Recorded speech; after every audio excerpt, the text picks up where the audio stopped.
Amados irmãos e irmãs, paz e bem. Hoje é dia 16 de março, quarta-feira. O evangelho para hoje é Mateus, capítulo 20, versículos de 17 a 28. Naquele tempo, enquanto Jesus subia para Jerusalém, ele tomou os 12 discípulos à parte e durante a caminhada disse-lhes: Eis que estamos subindo para Jerusalém, e o Filho do Homem será entregue aos sumos sacerdotes e aos mestres da lei. Eles o condenarão à morte e o entregarão aos pagãos para zombarem dele, para flagelá-lo e crucificá-lo. Mas no terceiro dia ressuscitará.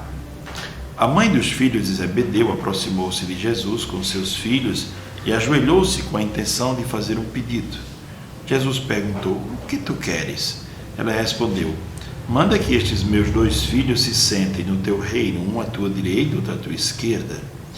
Jesus então respondeu-lhes: Não sabeis o que estáis pedindo. Por acaso podeis beber o cálice que eu vou beber? Eles responderam: Podemos. Então Jesus lhes disse: De fato, vós bebereis do meu cálice, mas não depende de mim conceder o lugar à minha direita ou à minha esquerda. Meu Pai é quem dará esses lugares àqueles para os quais ele os preparou.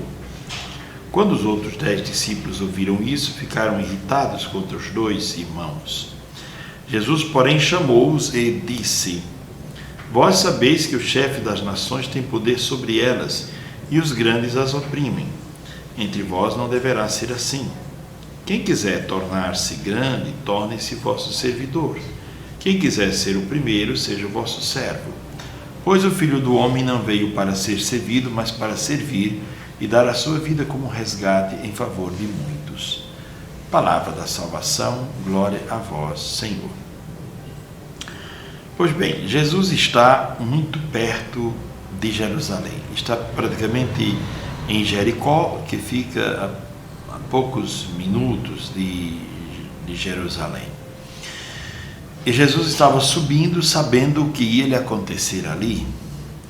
E ele diz aos discípulos: Olha, estamos subindo para Jerusalém, e o que vai acontecer?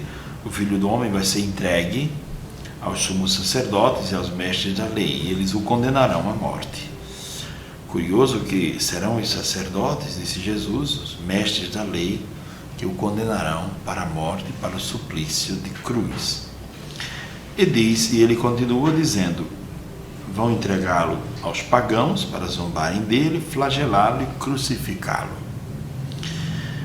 Mas, ele conta, ao terceiro dia, ele ressuscitará. Interessante que Jesus estava falando sobre um assunto muito sério, sobre sua morte e ressurreição, e a mãe dos filhos de Zebedeu age como se não estivesse escutando aquela pregação. E os discípulos também agem como se não estivessem ali naquele momento, não estivessem dando conta do que está acontecendo. Como a gente diz no popular, na missa sem ver o padre, não é? Então eles estavam ali e Jesus começa a falar que vai sofrer. E eles não admitem isto ou não estão preparados para isto, não é? E a verdade é que a mãe dos filhos de Zebedeu vem com outra história, falando sobre poder, sobre espaço, sobre lugar, não é? E veja que essa história de lugar, qual é o meu lugar no mundo, qual é o meu lugar na igreja, qual é o meu lugar aqui, na família, no trabalho, qual é o meu lugar. Essa história do lugar já rendeu muitos problemas. Desde o livro do Gênesis, né? Qual é o seu lugar no paraíso? Não é? Perguntou a serpente a Eva e depois para Adão também. Não é? Quer dizer, quem são vocês desse paraíso? Vocês são escravos do Criador? Vocês não podem comer nada aqui, não podem fazer nada, vivem no paraíso, mas são escravos? Qual é o seu lugar? O seu lugar é, se você comer este fruto, vocês vão ser iguais a ele, iguais ao Criador. Por isso que ele não quer que vocês comam. Então o lugar de vocês é outro, vocês merecem mais do que isso, tal. Veja que essa história de lugar, ela vem de longe. E ela então pede: eu quero que o Senhor, quando estiver no seu reino, coloque um dos meus filhos à direita e outro à esquerda. E Jesus então, veja que se Jesus estava falando da sua morte, da sua paixão, do seu sofrimento, e vem alguém falando agora em delírios de poder, de espaço, deste tipo de coisa, Jesus diz: como é que pode, não é? Eu falando sobre assuntos sérios, falando sobre profecias sérias, e esta senhora vem me fazer essa prece, e ela se coloca de joelhos, como se fosse uma oração mesmo. De joelhos, eu vou pedir uma coisa séria agora. Se ajoelhou e pediu. E Jesus disse: como a senhora tem coragem de fazer esse pedido? Eu dizendo que vou passar pela cruz. E Jesus então disse: olha, e por acaso esses dois poderão beber do cálice que eu vou beber? Sim, poderão. Eles não sabem que cálice é esse. É o cálice da entrega, da morte. De fato, os dois vão morrer, né? Por causa do Evangelho. Um será assassinado e o outro vai morrer de idade avançada. Porém, passará por tentativa de assassinato também, não é? Beber do mesmo cálice, não é? Aí Jesus disse: olha, quanto ao lugar, meu Pai é quem dará esses lugares para quem Ele preparou. E o texto diz que quando os outros 10 ouviram essa história, ficaram irritados.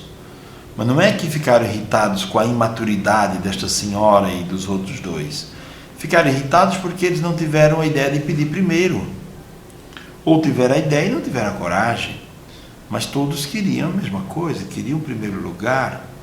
Eu penso que essa seja uma grande tentação para todos nós. Seja no interno da igreja, seja no ambiente de trabalho, nós nunca gostamos de ser um com os outros. Às vezes queremos sempre ser um que está acima dos outros, não é? E não um com os demais. Então veja que esta é uma tentação, o carreirismo. O Papa Francisco tem falado muito sobre isso, né? Que o carreirismo destrói duas coisas importantes no homem. A primeira coisa é o coração, porque o homem passa a ter um coração gelado e começa a, digamos assim, a ter ações muito planejadas para conquistar lugares, espaços, para agradar pessoas.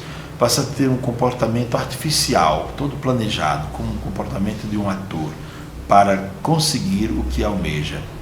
Então, a primeira coisa que se perde nesta carreira é o coração, fica na estrada. A segunda coisa que se perde na carreira, diz o Papa Francisco, é a fé. Mesmo que a pessoa alcance altos degraus dentro da igreja, mas será uma pessoa sem coração e sem fé.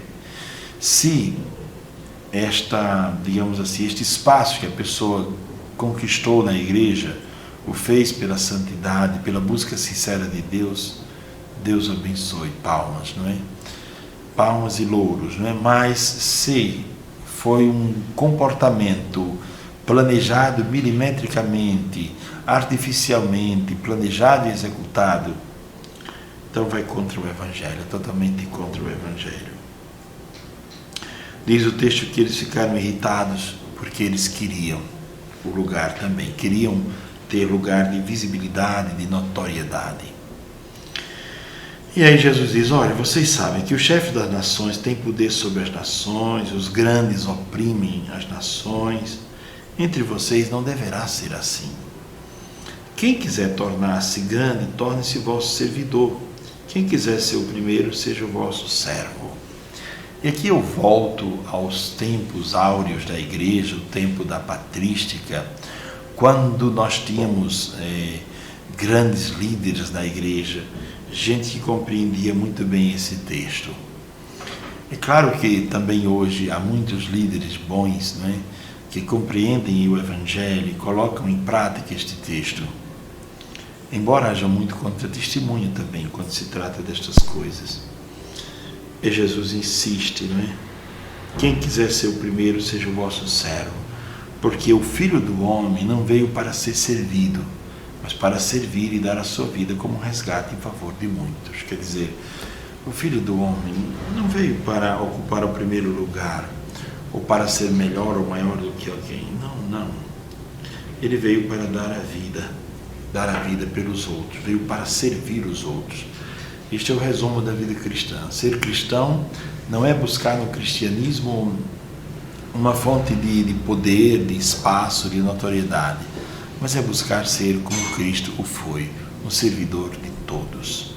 O Evangelho de hoje, assim como os textos que são escolhidos para o tempo quaresmal, são textos que convidam profundamente a uma conversão muito profunda, hoje seria converter o coração e pedir a Deus o dom da humildade, de não lutar por coisas que, digamos assim, por coisas que são muito banais, né? Veja que isso aqui se assemelha àquelas 3 tentações de Jesus no deserto, não é? O demônio ofereceu fortunas e reinos se ele, ajoelhado, adorasse o demônio, né? Então, quer dizer, aqui eles estão disputando para ver quem é o maior. Mesmo Jesus falando que o reino dele não consiste nessas coisas, dizendo que vai morrer, que vai sofrer, mas eles não entendem. Então, muitas vezes nós vivemos esta situação de estar na igreja até por muitos anos, mas sem entender o conteúdo central da fé. Que o Senhor nos abençoe, nos guarde, nos dê a graça de um dia vivido na sua santa e divina presença. Abençoe-vos o Deus que é todo-poderoso, Pai, o Filho e o Espírito Santo. Amém. Deus nos abençoe sempre.